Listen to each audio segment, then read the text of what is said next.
Assalamualaikum warahmatullahi wabarakatuh. Perkenalkan, saya Ismawati dengan NIM A1D125-106.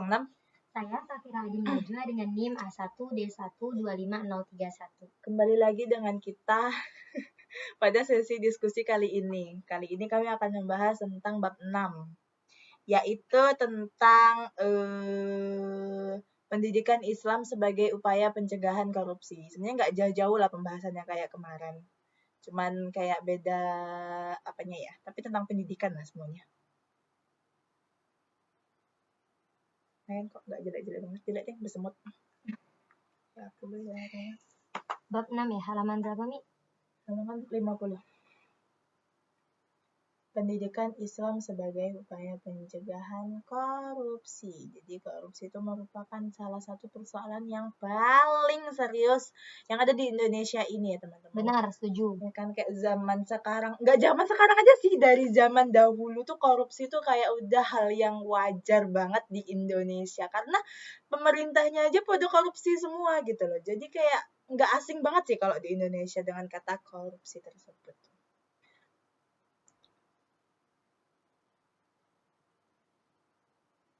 Jadi dampak-dampak korupsi itu sangat banyak ya teman-teman. Contohnya melemahkan ekonomi. Nah dengan korupsi, orang-orang yang korupsi itu biasanya cenderung pengen memperkaya diri sendiri. Dan mereka kayak nggak mikirin yang lain. Nggak peduli. Nah jadi melemahkan ekonomi yang lain gitu. Itu termasuk dampaknya. Terus merusak kepercayaan masyarakat. Betul.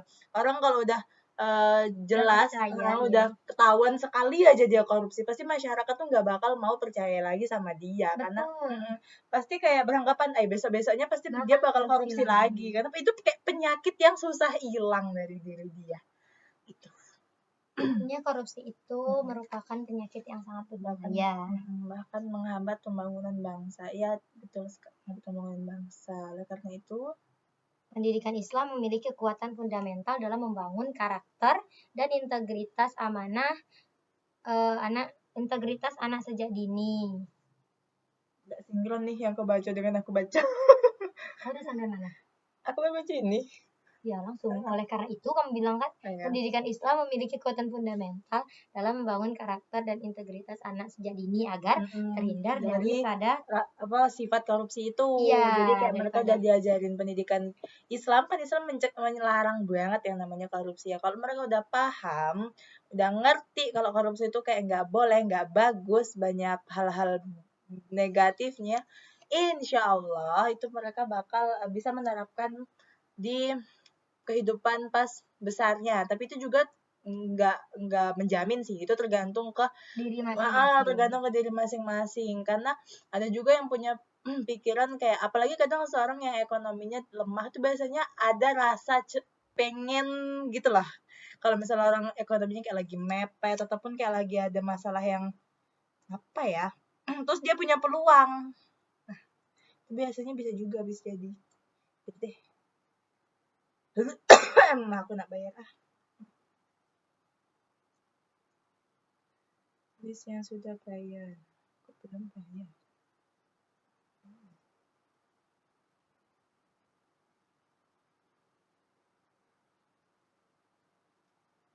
Landasan teologis pencegahan korupsi dalam Islam. Nah, ada juga firman Allah Subhanahu wa taala yang yang melarang tentang korupsi. Itu berada dalam surah Al-Baqarah ayat 188.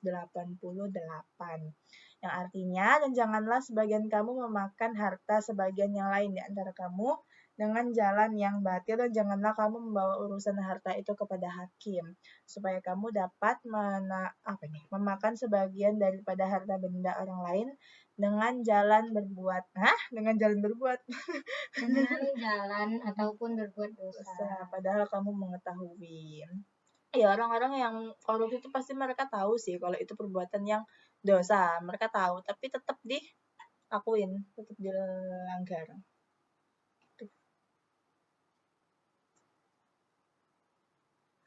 Sebagai batil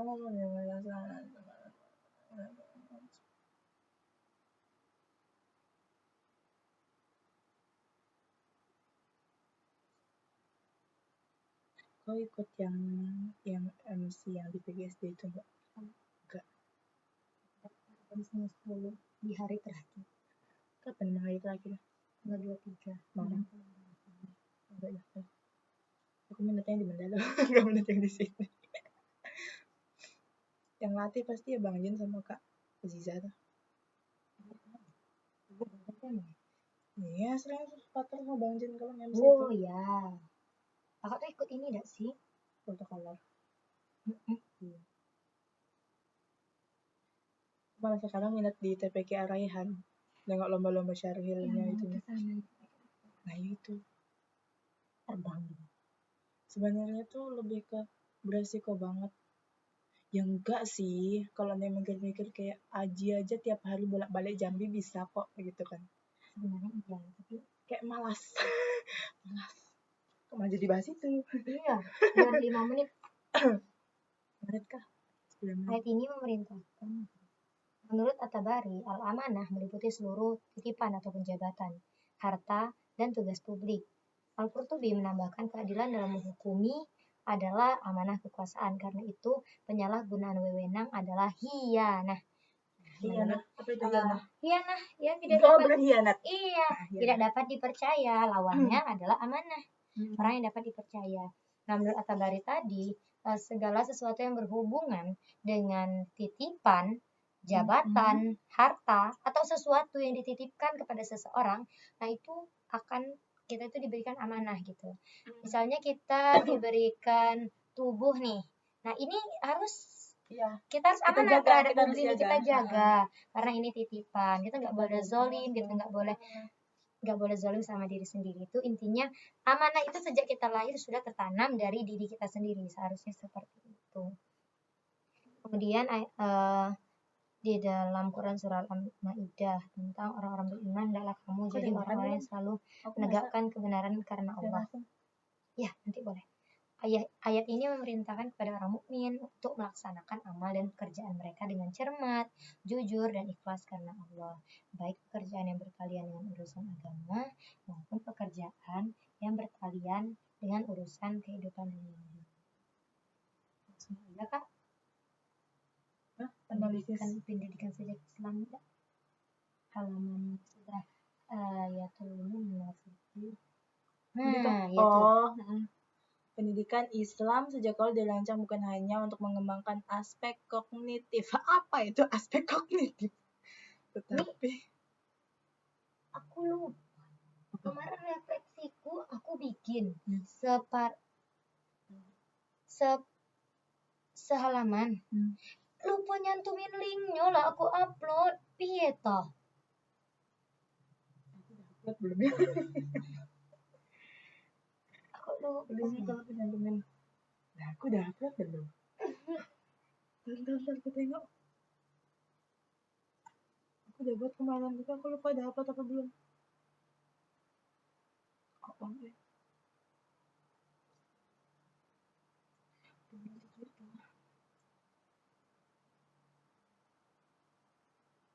Kayaknya. Lupa aku tuh. Kayak mana cek AI biar nggak kedetek AI itu makalah kami AI dicek 97%. Ya. Emang kada? Kada kedetek AI. Kemarin awalnya 63. Berubah.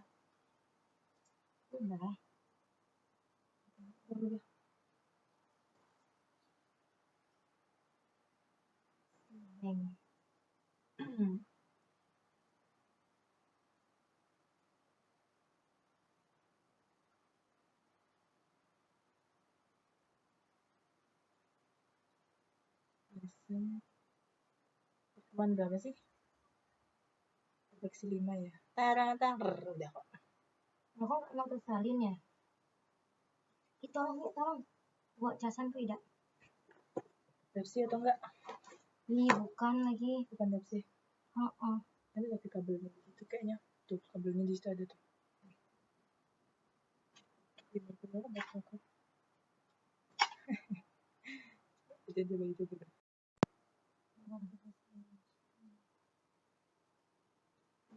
Islam sejak awal dirancang bukan hanya untuk mengembangkan aspek kognitif, tetapi juga untuk membentuk karakter integritas peserta didik. Jadi pembentukan karakternya juga. Nah, pada bab ini tuh menguraikan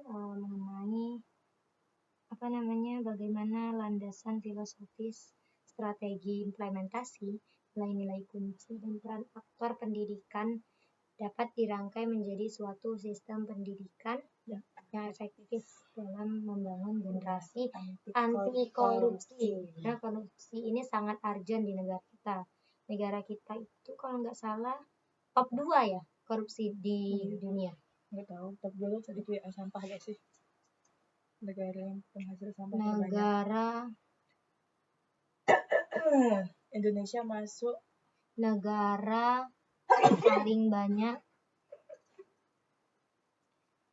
yang paling banyak korupsi di dunia. Indonesia. Ini loh, Indonesia tuh masuk ke dalam peringkat berapa negara yang banyak kasus korupsinya. Tuh. Oh iya, lupa. Salah. Ulang ya. Jelek dia nih.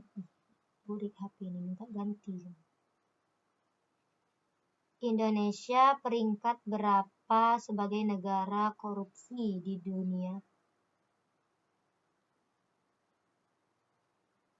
Berapa? 109 dari 180 negara.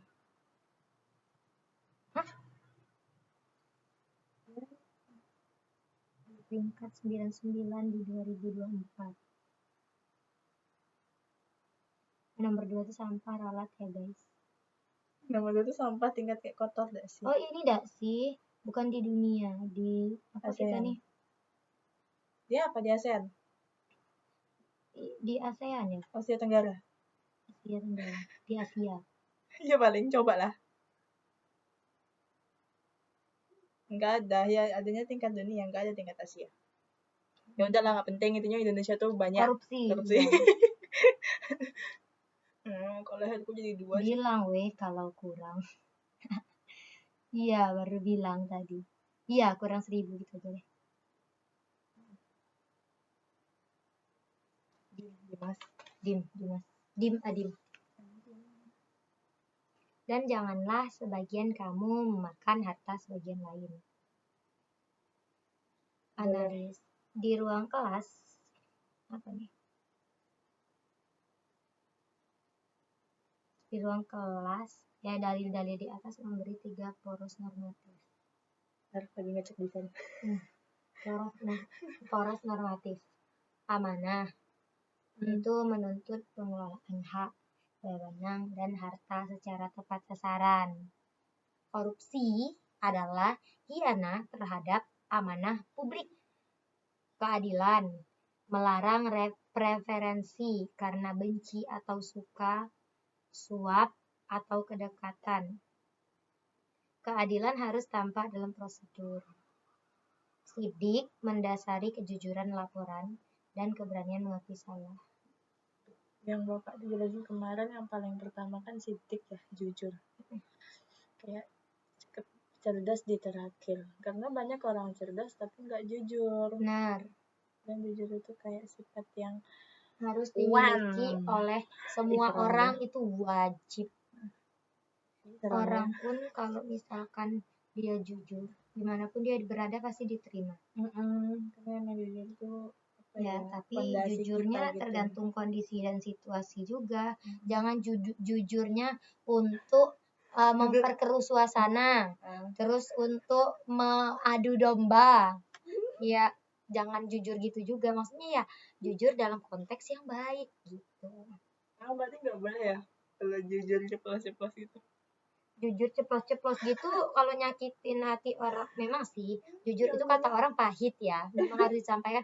Tapi kalau semisalkan mau berkata jujur itu ya dipertimbangkan dulu. Filter ya. Iya, sekiranya apa yang aku sampaikan ini dengan kejujuran ini sekira apa konsekuensinya, apa yang akan terjadi. Analisis filosofis pencegahan korupsi. Nah, ada firman Allah lagi nih dalam surah Al-Baqarah lagi ayat Ja'ilun fil 30. ardi Banyak-banyak khalifah. dari Al-Baqarah ya. Al-Isra ada juga deh. Banyak Ya, ini kembali lagi ke khalifah. Balik lagi ke ayat khalifah. Wa idh qala rabbuka lil malaikati Pengen kurus. Aku pengen kurus jujur ya. Ya segitu, aku masih gitu. Itu congkring banget gak sih? Apa ya? Aku pengen kayak Salsa gitu nah. Pas, gak terlalu gemuk, gak terlalu kurus. Tapi Salsa pengen kayak orang lain nih. Gitu lah manusia gak pernah bersyukur. Tapi aku pengen agak berisi dan kamu pengen kurus. Gitu lah. Di sini, nampak besar yang badan aku. Gak penting syukuri.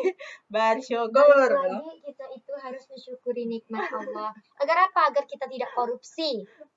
Nanti kalau kita pengen kurus ataupun pengen gemuk, jadinya nanti takutnya nanti beli obat-obatan yang lalu kita korupsi. Apaan? Kita treatment korupsi. Olahraga. Kalau mau kurus malah olahraga. Tapi karena kamu mikir gak sih, emangnya jadi pejabat itu harus bermobil ya? Harus style tinggi ya? Enggak sih. Soalnya menurutku sekelas pejabat itu dia harus punya style yang tinggi. Biar dihormati. Nggak tahu ya, pokoknya yang namanya pejabat, setauku kita tahu semua ya pejabat biasanya pakai mobil keren. Terus itu ya beliau orang-orangnya ya orang punya. Iya. Rata-rata orang yang nyalon tuh pasti orang kaya. Karena di tempat kita tuh pasti ada namanya serangan pajar. Orang nggak kaya lu nggak bakal kepilih gitu loh. Kalau lu nggak punya duit lu nggak bakal kepilih. Itu minusnya Indonesia. Jadi orang tuh biasanya nyalon kayak gitu. Kalau biar balik modal, kalau nggak balik modal bisa stres. Misal nih buat serangan fajar dia habisnya 1 M. Dia menjabat 1 M dia harus kembali. Iya. Maka dari itu banyak kasus korupsi. Sadarilah, kalian jangan marah, jangan kesal, jangan benci kalau misalnya pejabat kita korupsi. Mereka bukan korupsi sebenarnya. Mereka mengambil hak mereka kembali. Karena 1 M mereka itu yang seharusnya 1 M tadi itu dipergunakan untuk mensejahterakan rakyat. Jadi untuk mengembalikan uang mereka. Karena apa? Karena uangnya digunakan untuk serangan fajar. Maka dari itu yang seharusnya kita sejahtera dengan uang pemerintahan ataupun uang yang telah ada untuk kesejahteraan masyarakat. Namun dikorupsi itu ya karena mereka juga mau balik modal. Bahkan balik modalnya lebih. Mencari untung juga. Makanya rata-rata penjabat Indonesia tuh kaya-kaya. Nah, banyak korupsi. Ya, sebenarnya bagaimana pejabatnya itu tergantung rakyatnya. Enggak juga lah. Balik dah sih. Rakyatnya tergantung pejabatnya. Rakyat sejahtera kita nggak bakal nggak bakal ada demo, nggak bakal banyak konflik. Kalau rakyatnya tuh kayak sejahtera, dijamin gitu kesejahteraannya. Yang milih pejabatnya siapa? Ya kita sih. Nah, maka tapi dari rata-rata itu pejabat Indonesia itu sama semua. Maka dari itu bagaimana kita melihat rakyat Indonesia itu buktinya mau diserangan fajar, wajar kalau pejabatnya korupsi. Iya sih. Ya kan? Rakyatnya mudah disogok. Kalau misalkan rakyatnya nggak mau disogok, otomatis nggak milih yang nyogok kan? Iya. Otomatis kita nggak bakal mendapatkan pemimpin yang seperti itu. Balik lagi. Ya udahlah guys, itu tentang korupsi ini panjang kalau untuk didiskusikan, itu sangat menarik ya teman-teman. Iya. Itu bisa sampai 10 hari 10 malam. Apalagi tidak mengrosting pemerintah. Aduh. Iya, karena mahasiswa itu memang dibentuk untuk kritis ya. Ngerosting tapi itu ada bumbu, ada dagingnya, ada mie-nya, jadilah chicken noodle, mie ayam. Siap menjelaskan. Ayat ini merintahkan etika epistemik, etika kasih sebelum mengikuti atau menyebarkan informasi. Disaring dulu informasinya. Jangan engkau mengikuti sesuatu yang tidak kau ketahui. Sesungguhnya pendengaran, penglihatan, dan hati nurani semua itu akan diminta pertanggungjawaban. Ya. Allah melarang kaum muslimin mengikuti perkataan atau perbuatan yang tidak diketahui kebenarannya. hoax, nggak boleh hoax.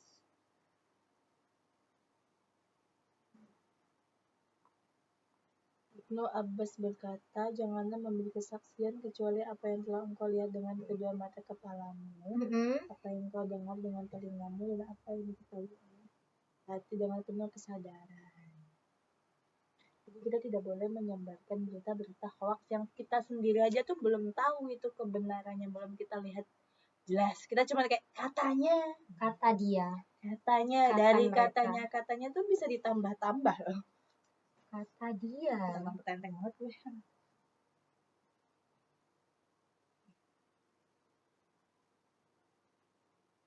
Kemudian pada Quran surah An-Nahl, Allah Subhanahu wa taala berfirman, sesungguhnya Allah menyuruh berlaku adil, berbuat kebajikan dan memberikan bantuan kepada kerabat. Dia juga melarang perbuatan keji, kemungkaran, dan permusuhan. Dia memberi pelajaran kepadamu agar kamu selalu ingat.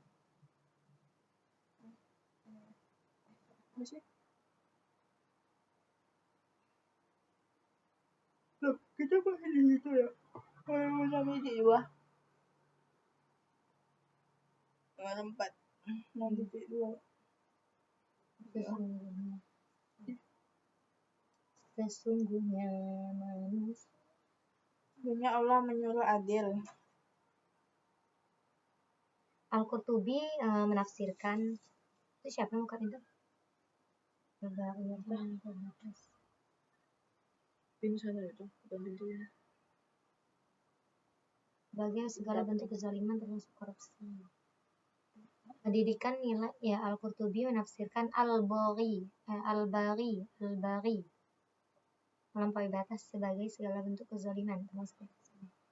Pendidikan nilai diarahkan pada rasa adil dan budi baik, ihsan dalam keputusan. Berarti besok kamu gak ke SD ya? Karena enggak deh, kena izin kayaknya. Tadi badanku tuh balik dari kerja kelompok langsung meriang kayak demam. Tapi sorenya aku masak jadi hilang. Misal aku minta antarin ke sini, ke SD kita besok, SD tadi. Secara ontologis, anak dipahami sebagai pribadi bermartabat yang sedang belajar mengelola amanah. Kalau kita siapin, aku udah ada belajar apa-apa. Secara yang melalui kebenaran didekati melalui tabayun. Setiap klaim memerlukan data, sumber dan alasan yang dapat diuji dalam dialog. Secara aksiologis, tujuan tindakan dalam kualitas disangkut. Bangun tenda dan tidak bisa. Serius. Kemarin yang bangun tendanya bapak-bapak itu nulisnya. Itu dulu ya dia yang bangun yang cowok-cowok sama guru, pembina, cewek mah bagian ngusung-ngusung aja, tau ngusung-ngusung nggak? Angkat-angkat. Kalau tenda kan cari lampu loh. Iya memang, tapi kan banyak dosen, banyak guru cowoknya kan di situ. Maksudnya kalau soal bangun tenda tuh pokoknya di sana kalau kemah guru cowoknya asik, punya temennya gitu. Terus kita bagian apa? Kita bagian ngapain? Kita tuh bagian jaga mereka, apa ya, mempersiapkan ordiniran. Acaranya siapa yang bisa jadi SD itu, bisa jadi SD lain. Secara ontologis, Arasli di sana itu termasuk SD yang paling rajin kemah. Perjusa itu sering dilakuin. Itu kan SD banyak apa? Satu SD cuman apa beberapa SD? Beberapa SD kayak satu gugus. Kamu kalau O2SN dulu ada gugus-gugus gitu kan? Enggak, ingat. Waktu SD. Kayak 5 SD gitu. 6 SD gitu. Satu kontingen enggak sih? Satu bukan untuk kecamatan, bukan satu kecamatan. Satu, kalau kecamatan tuh di atas gugus.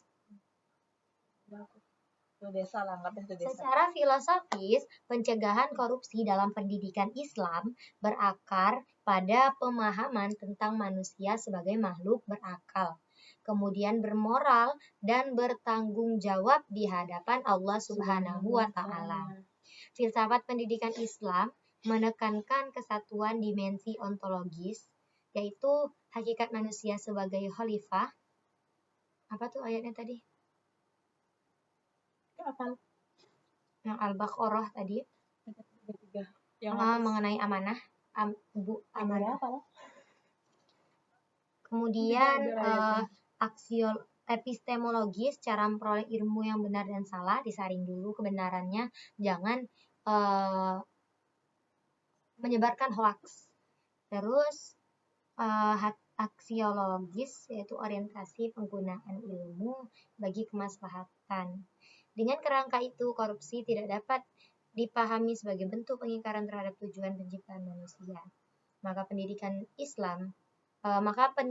di sekolah dasar menurut ajaran Islam diarahkan untuk menanamkan kesadaran etis sejak dini bahwa kejujuran, amanah, dan tanggung jawab bukan sekadar nilai moral, melainkan fondasi keberlangsungan kehidupan sosial.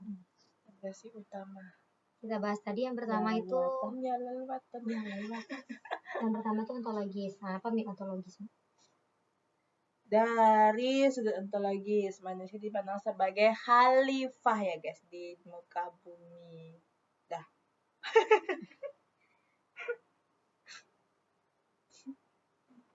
Yang diberi amanah untuk memelihara bukan merusak.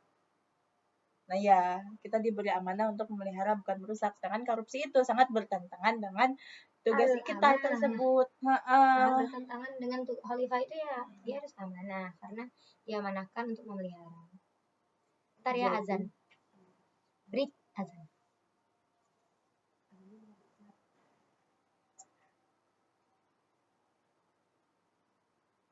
Gak denger juga sih azannya mas.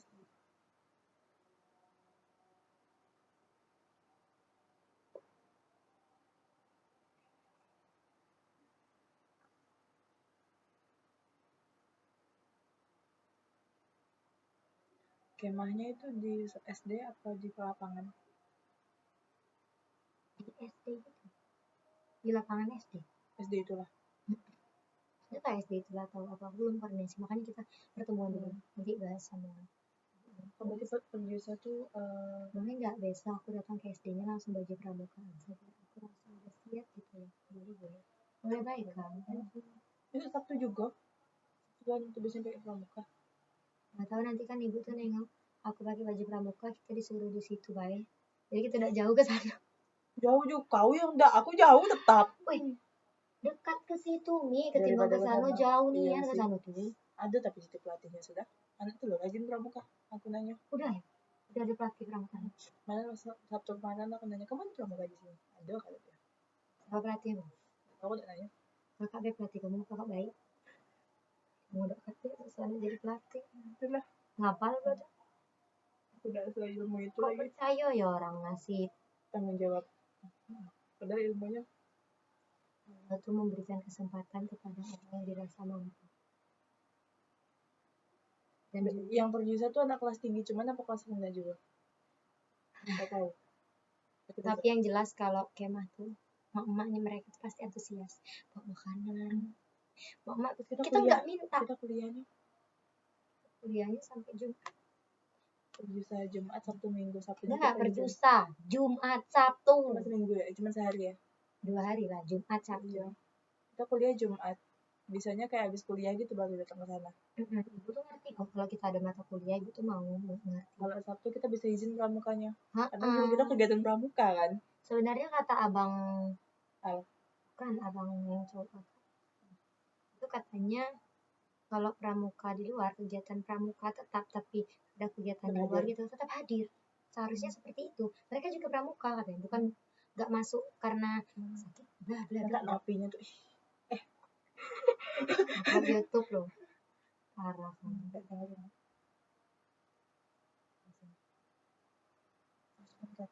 Bang Al masih nggak napi tidak?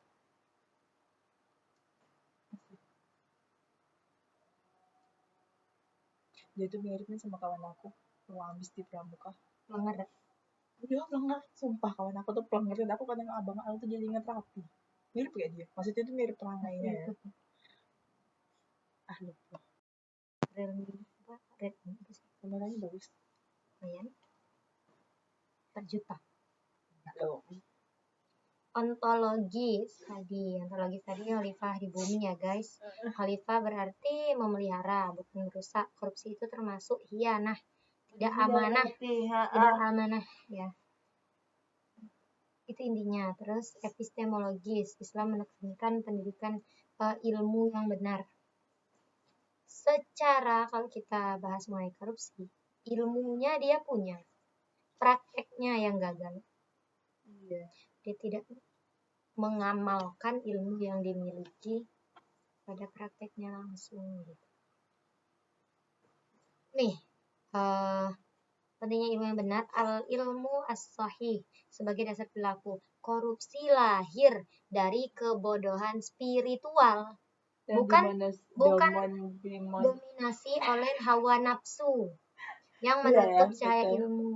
Betul. Spiritual, kebodohannya spiritual, bukan kebodohan dalam kognitif ataupun dalam akademik. Mereka nggak bodoh, mereka tuh pintar, cerdas, sehingga bisa manipulasi data, bisa segala macam. Pasti mereka punya ilmu. Kalau nggak punya ilmu, mereka udah lama ditangkap sama itu tukang KPK. Takut aja orang KPK itu korupsi juga. Jadi iya sih. Korupsi. Jangan di-banned ya, please. Korupsi lahir dari kebodohan spiritual dan dominasi hawa nafsu yang menutup cahaya ilmu. Ketika hawa nafsu itu, setiap orang memiliki hawa nafsu, pasti. Iya, tapi nggak semua orang bisa menahan, mengontrol. Ketika itu tidak terkontrol, maka itu akan menutup cahaya daripada ilmu, cahaya daripada rahmat Allah Subhanahu wa taala. Orang yang rakus. Pendidikan Islam berperan menanamkan kesadaran epistemologis bahwa ilmu harus mengantarkan kepada kebenaran. Jadi ketika ilmu itu bisa mengantar kita kebenaran, kita bisa jujur, kita bisa hidup dengan tenang, aman, nyaman. Berarti berkah ilmu tuh. Iya. Terus yang ketiga nih, aksiologis. Apa itu aksiologis? Nih, aksiologis. Nilai tertinggi dalam Islam adalah kebaikan dan keadilan. Manusia diukur dari kemanfaatannya bagi orang lain. Seberapa bermanfaat sih kita bagi orang lain? Bukan sekedar keuntungan diri. Korupsi jelas bertentangan dengan orientasi nilai ini karena merugikan masyarakat luas. Maka pendidikan Islam harus diarahkan untuk melakukan tindakan bermoral, yakni amal soleh yang berlandaskan nilai keadilan, amanah, dan jasa sosial. Sebenarnya ontologis, kemudian aksiologi, dan juga epistemologis ini saling berkaitan, termasuk dalam hal korupsi. Karena apa? Karena mereka tuh saling terintegrasi untuk menanamkan karakter pada peserta didik agar mereka terhindar daripada khianah, termasuk korupsi ini, tindakan korupsi ini. Jadi kok kegiatan sih? Dan agar mereka itu memiliki ilmu perbuatan yang menimbulkan korban korupsi itu kan pasti ada kayak gejalanya nggak sih? Bukan gejala sih, apa ya bilangnya ya? Sebelum dia korupsi itu pasti ada sifat-sifat di diri dia yang mulai dari sifat yang kecil, contohnya berbohong. Nah itu jadi untuk meminimalisir ya sikap itu, mengurangi, mencegah. Korupsi itu mulai dari jujur terhadap diri sendiri. Karena tahunya kita jujur atau enggak itu yang pertama ya, diri kita sendiri. Allah Subhanahu wa taala juga. Jadi malaikat nonton mangkir. Malaikat udah nyata tuh. Oh, dia ini jujur. Oh, dia ini setengah jujur. Oh, dia ini niatnya jujur tapi tidak jadi jujur. Oh, dia ini tadi niatnya tidak nak jujur. Oh, ternyata tidak jadi dan nak jujurnya. Jujur dia. Aksiologi. Nilai pendidikan Islam untuk membangun integritas. Apa sih integritas itu? Nggak tahu. Pendidikan Islam sejak awal memang diarahkan untuk membentuk pribadi yang beriman, berilmu, dan berakhlak mulia. Salah satu aspek penting pendidikan akhlak adalah penanaman integritas. Integritas ini, seperti yang ditanyakan Umi, apa integritas itu? Dalam perspektif Islam, berarti kesatuan antara ucapan, keyakinan, dan perbuatan yang selaras dengan nilai-nilai ilahiyah. Apa nilai-nilai ilahiyah? Ilahi, nilai-nilai yang sesuai kehendak Allah. Mungkin.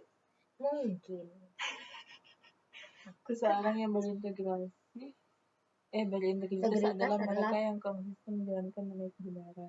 meskipun berada di dalam situasi sulit atau penuh godaan. Misal nih mereka tuh butuh yang duit tuh. Mereka nih misalnya kades. Butuh yang duit tuh nak renovasi rumah misalnya. Dapatlah godaan segala macam dan di situasi sulit. Namun Dia tetap mereka berpegang menjalankan. teguh. Ia berpegang teguh pada amanah kepercayaan orang. Kemudian menjalankan nilai kebenaran, maka dalam keadaan sulit tersebut atau penuh godaan tadi, dia tidak goyah. Jadi dia nggak jadi korupsi. Dia nggak kepikiran buat korupsi. Kepikiran mungkin tapi nggak jadi. Dia masih bisa nahan Diri nafsunya. ya, nafsunya bisa dikontrol gitu. Implementasi pendidikan anti korupsi di sekolah dasar melalui pendekatan Islam dapat diwujudkan dalam berbagai strategi. Pertama, Diwujudkan dalam mata pelajaran seperti PAI. Nah, pembelajaran agama itu PAI, Bahasa Indonesia, IPS, dengan menekankan pentingnya kejujuran dan keyuyuran. tanggung jawab dalam kehidupan sehari-hari. Kedua, pembiasaan melalui kultur sekolah. Guru dan tenaga kependidikan mencontohkan perilaku disiplin, terus transparansi, terus apalagi keterbukaan. Ya, jadi guru itu harus bisa menjadi role model. contoh, menjadi contoh nyata bagi anak-anaknya. Karena seperti kita ketahui kan guru itu teladan, kurikulum hidup. Kurikulum hidup artinya guru itu yang menjadi model, yang dicontoh. Anak murid itu aja kalau saking senangnya belajar sama guru itu, lihat tulisan guru itu bisa mirip. Saking dia senangnya dengan guru itu bisa jadi mirip. Cara dia berbicara, cara dia berkomunikasi, berinteraksi, itu dia kan cepat meniru anak murid. Ya, makanya biasanya kalau materi yang kayak disampaikan sama guru itu biasanya kalau anaknya benar-benar ngedengerin itu lebih lengkap daripada ilmu yang mereka kayak sebatas mereka disuruh ngebaca. Gitu. Karena orang zaman dulu itu ilmunya tuh lengket banget. Karena apa? Karena pendidikan mereka itu zaman dulu tuh emang keras. Iya, nggak kayak zaman sekarang. Zaman sekarang itu mental anak zaman sekarang itu manja, termasuk kami. Kami mengakui, termasuk kami. Ini gen yang apa ya, mau ditimang-timang. Iya. Nggak bisa dikerasin, overthinking. Betul. Nah, tapi kalau zaman-zaman ibu kita dulu ya, nulis aja tuh masih pernah ibu aku nulis di batu loh, Mi. Di batu? Dia pakai kapur gitu. Oh. Kalau pakai kapur apa ya? Jadi apa yang ditulis tuh, kayak mana caranya yang ditulisan tuh udah selesai nulis tuh. Kan cuma punya satu batunya tuh. Jadi dihapus. Kalau sudah dihapus mata pelajaran lain, kayak mana caranya itu harus ingat. Maka dari itu memang terkadang pendidikan itu memang harus memiliki cara yang terkadang tuh nggak bisa dilembek-lembekin terus. Harus ada tegasnya gitu. Karena apa, disitulah kita kalau nggak dipaksa, kalau nggak terdesak, kita tuh sulit gitu. Iya, sulit memang. Sulit ingat. Kalau orang nggak kepaksa, biasanya orang yang terbiasa itu berawal dari kepaksa. Benar. Kayak misalnya kita itu terpaksa membaca, itu lebih baik daripada kita nggak membaca sama sekali. Terpaksa kita pasti kita ingat setidaknya judul yang kita baca. Implementasi anti korupsi. Apa sih? 39 menit. Flashnya ada aspek aku. Nah, yang ketiga lagi tadi kan kita sampai ke guru itu contoh role model dan tenaga pendidik. Ya, apalagi kepala sekolah itu role model banget. Yang ketiga, yaitu penggunaan metode pembelajaran partisipatif seperti studi kasus sederhana, permainan peran atau diskusi. Strategi-strategi ini menciptakan lingkungan belajar yang bukan hanya mengajar teori tetapi juga menanamkan karakter, pengalaman konkret tentang pentingnya integritas gitu. Dalam praktiknya, guru dapat menanamkan kejujuran melalui aturan sederhana seperti dilarang mencontek. Mencontek itu termasuk korupsi apa enggak? Hak orang lain kita ambil. Yang orang lain kita Tapi ambil. orang lain juga bersuka cita memberikan biasanya. Allah alam bisawab. Tapi itu memang bisa menimbulkan juga sifat korupsi sih. Iya, karena sejak awal dia amanah dari tugas gurunya. Iya, gitu. Gurunya minta dia belajar supaya dia bisa memahami itu. Tapi dia malah nyontek temennya gitu. Nanti lama-lama bisa jadi tukang korupsi. Enggak juga sih, tergantung pendidikan. Tapi Allah alam bisawab. Lanjut, nilai amanah dapat dilatih dengan memberikan tugas kelompok yang harus dikerjakan bersama. Tapi loh kadang pembelajaran berkelompok itu kadang kurang efektif. Ya, biasanya yang makin aktif, yang enggak aktif makin bodoh amat. Iya, memang. Yang aktif malah kesel sama yang enggak aktif. Enaknya itu orang yang nggak aktif itu digabungin sama yang nggak aktif. Jadi mereka tuh bisa kayak timbul rasa kesadaran diri. Yang biasanya cuma manut baik gitu kan. Ada satupun yang inisiatif ini nggak bakalan berjalan. Jadi. Kalau semisalkan nggak bisa dia itu anaknya ini kalau digabung semua nanti dia nggak selesai tugasnya ya urusan masing-masing. Tugas itu bukan tanggung jawab kita, tugas orang yang nggak mau itu bukan kewajiban kita untuk memaklumi terus menerus. Kalau sekali 2 kali apa, kalau 3 kali 4 12. Ya seriusnya. Yang paling efektif kayak gitu sih. Orang yang pemalas, cenderung pemalas dan biasanya cuma numpang nama itu digabungin sama yang sama-sama numpang nama. Jadi biar mereka ada inisiatif buat memulai. Malahan pembagian kelompoknya biar adil, biar mereka itu juga aneh. Nah, kembali kalau kita bahas mengenai amanah, maka satu kelompok itu seperti yang dikatakan ini, nilai amanah dapat dilatih dengan memberi tugas kelompok yang harus dikerjakan bersama, sehingga anak belajar menjaga kepercayaan. Nah, kenapa kita itu bisa menilai bahwa teman kita itu, kita nggak mau kelompok sama dia misalnya. Karena apa? Karena nggak ada nilai amanah pada dia. Dia nggak menjaga kepercayaan teman kelompoknya. Jadi temannya itu kalau mau sekelompok sama dia mikir 2 kali, 3 kali, 4 kali gitu. Biasanya orang kayak gitu kalau dalam kerja kelompok cenderung dijauhi dan jarang ada yang mau. Tapi terkadang jujur kasihan. Tapi mereka apa nggak kasihan sama diri mereka sendiri? Dalam kelompok kita harus berpartisipasi walaupun kita tuh boleh jadi orang yang memang kalau misalkan anaknya kita tuh emang pendiam gitu. Tapi dalam belajar jangan gitu. Iya, boleh. Jangan jadi beban. Kalau kalem boleh kalem. Tapi kalau dalam kalem boleh, beban jangan. Sidik, jujur. Sementara itu kedisiplinan dibentuk melalui rutinitas sekolah mulai dari masuk tepat waktu, berpakaian yang rapi gitu di sekolah. Terus sidik, jujur. Nah ini yang dibahas oleh Prof kemarin. Apa namanya al-adil diaparat sebaik ketiganya diikat.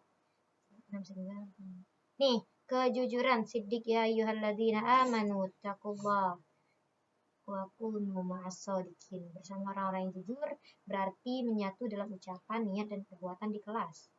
Perbuatan di kelas siswa dibiasakan menyebut sumber dan mengakui kekeliruan. Misalnya, mohon maaf ya Ibu, kami kemarin salah kata Umi. Kami salah dalam mengukur ini, memang kesalahan kami pribadi. Itu namanya mengakui kesalahan. Kami sumber belajarnya gini. Kemarin kami kerampas segala macam. Itu mengakui kesalahan dan juga tahu sumbernya dari mana, mengapa mereka salah. Dan itu bisa menjadi evaluasi dan juga itu bisa membuat mereka lebih berpikir kritis. Bisa dimaklumi sih. Dan guru itu jangan cuma menilai hasil, tapi proses. Bagaimana? Memang mungkin hasil dari mereka itu kurang sesuai. Kalau 1 sampai 10 itu baru 8/10 gitu, belum 10/10. Ya, apa alasan mereka? Lihat dari prosesnya. Bu, mohon maaf kami kemarin gini. Ya, boleh. Terus amanah, sudah sidik, amanah, tablik, fatonah. Oh enggak, sidik, amanah, keadilan, dan Loh, tanggung beda. jawab, kesederhanaan. Nah, tuh. Bisa sih pakai yang itu juga. Amanah tadi mencakup semua titipan termasuk jabatan kecil di sekolah. Anak-anak diberi tugas piket segala macam, itu harus dijadikan amanah, harus tanggung jawab. Terus adil. Adil seperti kita ketahui ya di kelas pembagian tugas alat setara. Di kelas pembagian tugas alat setara. Rubrik konsisten. Berbagi makanan dengan teman atau bergiliran besar. Itu harus adil. Aku takut tuh Mi kalau misalkan nanti misalkan aku jadi guru, aku takut kayak condong ke beberapa siswa. Dan kita nggak sadar. Iya, makanya kita kan kadang enak kayaknya ibu tuh terlalu inilah dengan dia. Takutnya nanti itu terjadi pada kita. Misalkan kita tuh secara tidak sadar takutnya nanti itu terlalu dominan kepada beberapa siswa. Iya, takutnya kayak gitu. Aku takut, sungguh takut gitu. Bagaimana cara memperlakukan siswa itu secara setara, tapi itu terkadang susah. Ya memang anaknya susah diajak kompromi gitu. Ya, jadi guru itu memang harus benar-benar memiliki kemampuan dalam kelas itu beda sama luar kelas.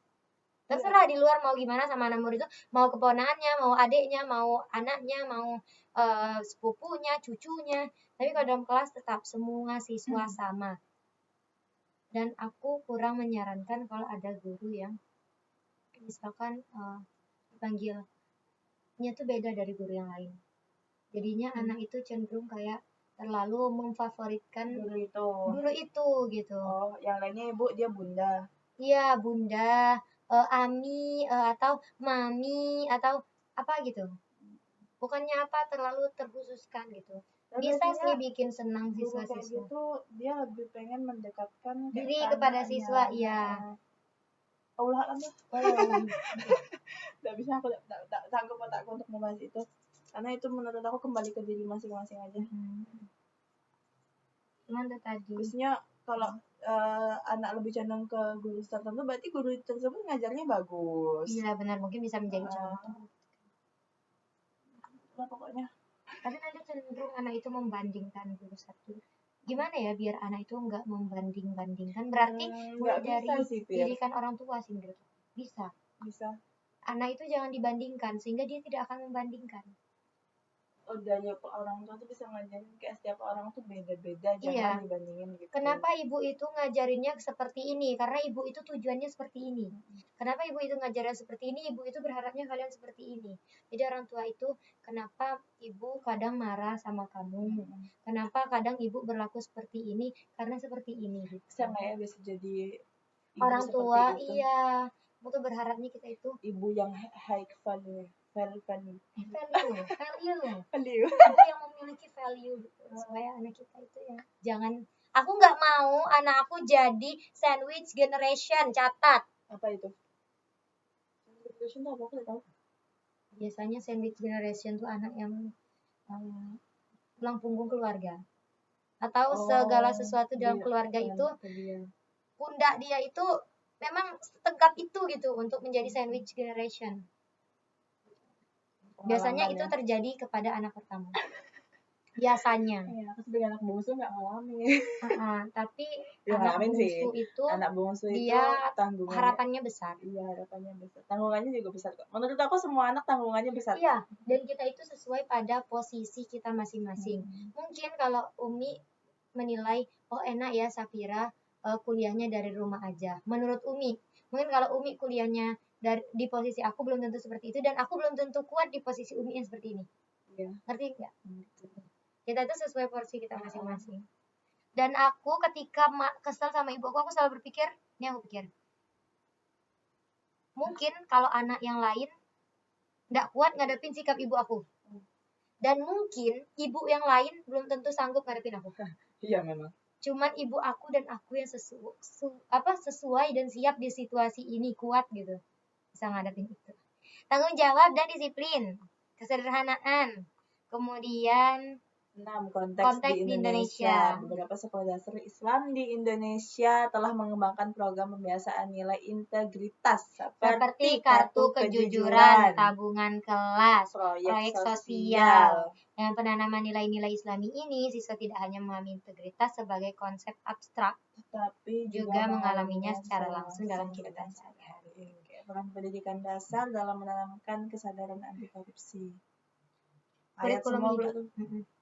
Keteladanan guru dan orang tua. Tuh kan kembali lagi. Kode. Kana lakum fi rasulillahi uswatun hasanah. Urutan tilawah, takziah, taklim seperti yang kita bahas pada pertemuan sebelumnya. Sudah dijelaskan ya. Kita ulas aja kembali orientasi pada makna, pembersihan niat atau kebiasaan, lalu pengajaran kompetensi. Kemudian analogi di sini bagi praktik manipulasi anak dikenalkan konsekuensi sosial dari setiap kecurangan kecil. Konsekuensinya seperti ini jika kamu melakukan sesuatu gitu.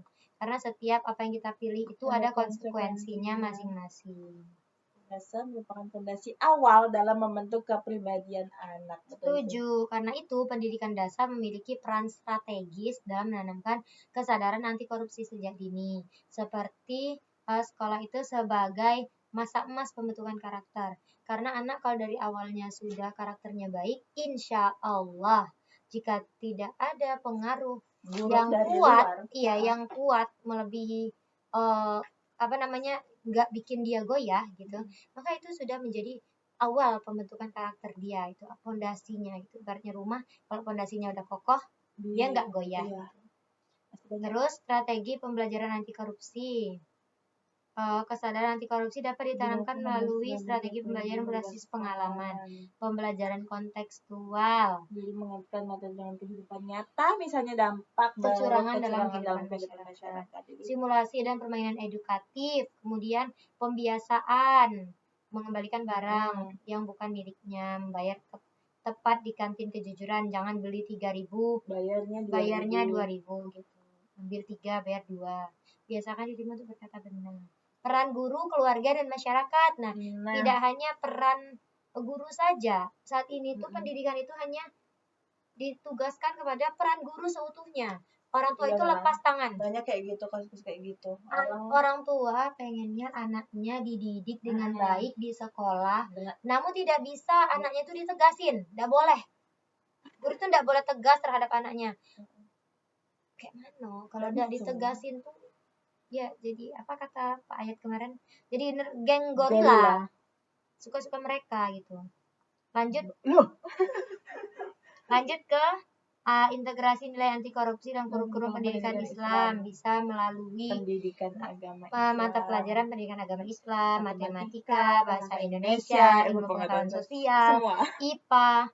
Nah, penilaiannya itu rubrik sikap, menautkan indikator dengan bukti perilaku, akuntabilitas sebagai amanah bersama, agar nilai berubah menjadi kebiasaan atau habit.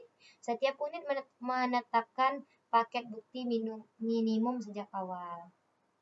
Kemudian, integritas nilai anti korupsi dalam kurikulum adalah wujud nyata implementasi perintah Allah untuk membentuk manusia yang beriman dan mulia. Dalam pendidikan agama Islam, nilai kejujuran dan amanah diajarkan melalui firman Allah, sesungguhnya Allah menyuruh kamu menyampaikan amanah kepada yang berhak menerima. Kemudian kita membahas mengenai tantangan dan peluang pendidikan anti korupsi di sekolah dasar. Pendidikan anti korupsi itu adalah bagian dari amal ma'ruf nahi munkar. Tantangannya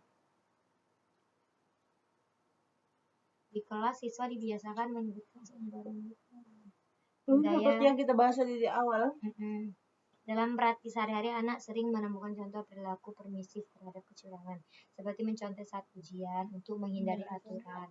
Jika dibiarkan, hal ini dapat menjadi cikal bakal perilaku koruptif di kemudian hari. Kurangnya keteladanan figur publik, salah satu hambatan serius adalah adanya contoh negatif dari tokoh masyarakat. Pejabat publik yang terjerat kasus korupsi, hal ini dapat mengaburkan pesan moral diajarkan di sekolah. Iya, mungkin bisa jadi anak gurunya ngajarin nggak boleh kalau gini-gini. Terus bisa jadi anak tuh berpikir kayak nggak boleh, tapi kok pemimpin kita ngelakuin gitu kan. Terus kemudian keterbatasan kurikulum dan sumber belajar itu tantangan loh. Meski ada upaya integrasi pendidikan anti korupsi, kurikulum formal masih lebih menekankan aspek kognitif dibandingkan efektif dan psikomotor. Resistensi terhadap perubahan. Peluangnya apa? Dukungan regulasi nasional. Pemerintah telah mendorong penguatan pendidikan karakter melalui kurikulum 2013 dan PPK, penguatan pendidikan karakter. Seperti yang telah kita belajar pada mata kuliah hakikat. Kemudian potensi integritas dalam kurikulum Islami, kekuatan keteladanan guru, refleksi. Tantangan di atas menunjukkan bahwa pendidikan anti korupsi tidak dapat berdiri sendiri. Mereka membutuhkan kolaborasi antara sekolah, guru, keluarga, dan masyarakat. Ya, jadi guru itu tidak cuman guru aja, jadi butuh juga peran dari masyarakat, keluarga. Gitu. Apalagi integritas sekolah dasar. Apalagi dipahami sebagai konfigurasi nilai, kebiasaan, dan prosedur yang saling menopang sehingga kecurangan kehilangan habitat aslinya. Kemudian arsitektur kelembapan. Kepala sekolah berperan sebagai arsitek sistem dengan merancang standar operasional sederhana namun ketat, memfasilitasi moderasi antar guru dan menyelenggarakan pepaparan berkala atas data sekolah, ringkasan kas kelas, contoh rubrik dan serta karya siswa. 4 menit lagi, lagi. Praktik operasional dalam dan mekanisme akuntabilitas.